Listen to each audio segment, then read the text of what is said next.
ముస్లిం సామాజిక వర్గం ఏమాత్రం కృతజ్ఞత ఉన్నా సరే భారతీయ జనతా పార్టీకి హిందూ సంస్థలు కృతజ్ఞతలు చెప్పుకోవాలి, థ్యాంక్స్ చెప్పుకోవాలి.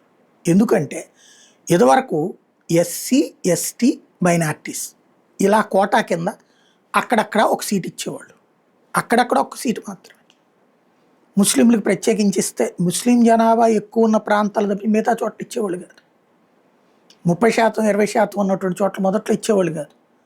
సరే, మన ప్రాంతీయ పార్టీలు అట్లాంటివి ఇవ్వడం చేస్తే ఒక కాన్సెప్ట్, తర్వాత జాతీయ పార్టీలు కూడా కొన్ని ఇచ్చాయి.